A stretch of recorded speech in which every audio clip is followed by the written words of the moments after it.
dito tayo sa ating last stop dito sa St. Jude National Shrine. Ito na ating 14th station. And, well, nakapagod din buong araw ka naglalakad. At sa daming tao na ito, napagsiksikan ka, magugulat ka na talaga.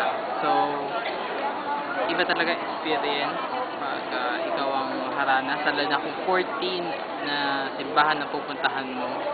At nakatouch din dahil marami ka nakikitang mga bagong discoveries, pati na rin yung mga tao na nakaka-inspire sa'yo. Kaya mahalagang kunin siya ng picture, kunin ng video. So, kaya nilagay ko to para sa vlog sa ating Vista Iglesia 2011. And sana next year makakaroon pa tayo. So, kita nyo, dami ng tao.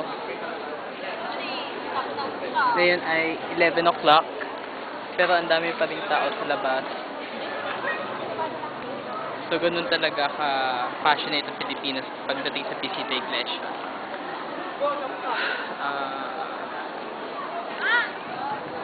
Well, ibalita ko na lang sa inyo, describe ko na lang sa inyo sa vlog ko, ano yung mga naranasan ko, at saka mga nakuha ko ng pictures para ma-share ko ano talaga yung at baka nandudig kayo. Okay?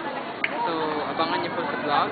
Abangan niyo po. Sana po ma-enjoy niyo na medyo ko lang kayo mula sa mga videos na pinakita ko simula sa St. Francis hanggang dito sa St. Jude, dito sa Maynila.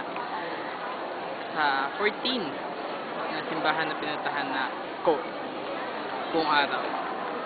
Simula ako 11, natapos ako ng 11. So, ganun katagal. 12 hours marathon for sa 14 na simbahan.